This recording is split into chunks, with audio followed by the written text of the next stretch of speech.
It was Halloween of 2014 when residents of a Long Island community witnessed a man dragging a beheaded body into the street. At first appearances, it was nothing more than a macabre Halloween prank. On closer inspection, however, it was more than just a prank.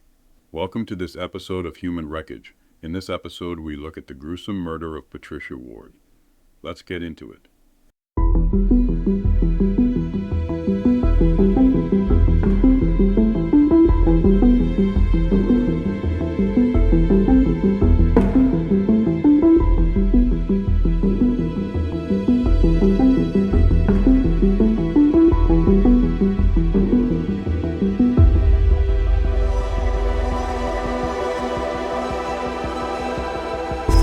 Patricia Ward was a 66-year-old professor from Long Island. She lived at home with her 35-year-old son, Derek Ward. Patricia taught language arts in a program that prepares high school students for college, and she had worked there for around 28 years. She was very well known, well liked, and well respected among the campus.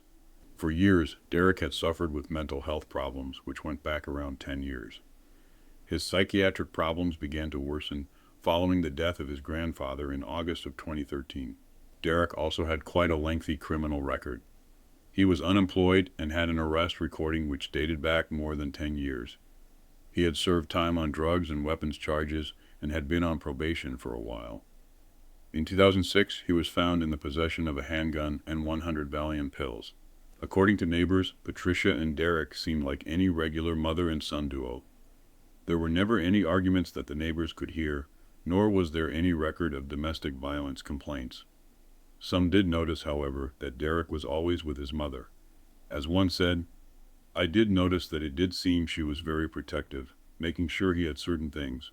I'd hear her ask, 'Do you have your wallet?'" Patricia truly doted on her son and did everything in her power to help him battle his psychiatric problems. It was the day before Halloween of 2014 when neighbors of the Ward family witnessed Derek dragging a decapitated body from the apartment that he shared with his mother. He then kicked the decapitated head across the street before walking off.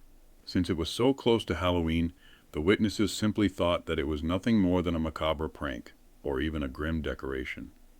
The body was near a home that was decorated with pumpkins, cobwebs, and a fake graveyard, so it didn't look too out of place. Dale Silverman, who lived nearby, later drove past. She described the scene. "I saw what I thought was a head in the street. I saw long, black hair and the head face down." She described how the body was completely straight out with the legs together and the hands at the side. "It looked fake. I thought it was a stupid Halloween prank."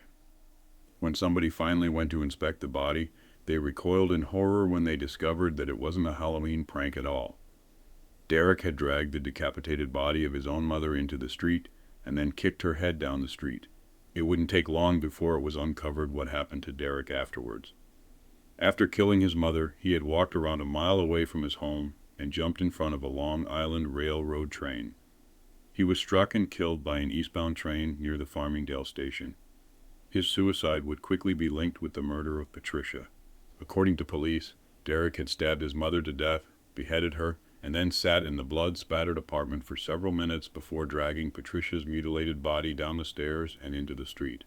As news of the grim murder swept throughout the area, Detective Lieutenant John Azada said, "It appears this was a murder-suicide." It was determined that Patricia had suffered multiple stab wounds and broken ribs. Inside the apartment, police found the murder weapon, a knife. Tributes for Patricia would come flooding in. "We are in shock," said Patrick Calabria, Vice President of Institutional Advancement at Farmingdale State College. "The staff in her department is teary-eyed. We are providing counseling to the staff who need it. It's a very sad day. A lot of people are taking it very hard." In the wake of the murder-suicide, it would be uncovered that Derek had not been taking medication and had been scheduled to see his psychiatrist. According to his uncle, Reverend Robert Lubrano, Derek had not had medication for around 4 days when he killed his mother. He stated, "She's dead because he had a mental illness, and we didn't know how serious it was. We're in terrible shock. She was a wonderful person. He was a sick, sick kid."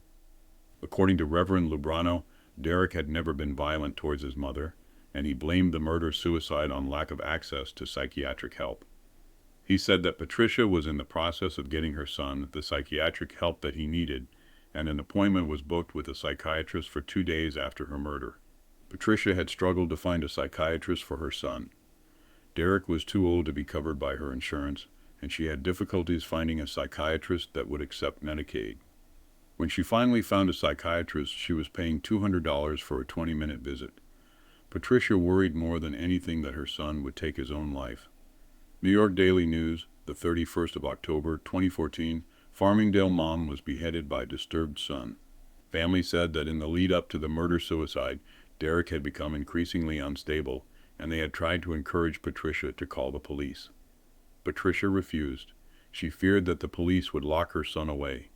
While Derek had psychiatric problems, he had never been diagnosed with any specific mental disorder. He heard voices in his head, and family speculated he had schizophrenia.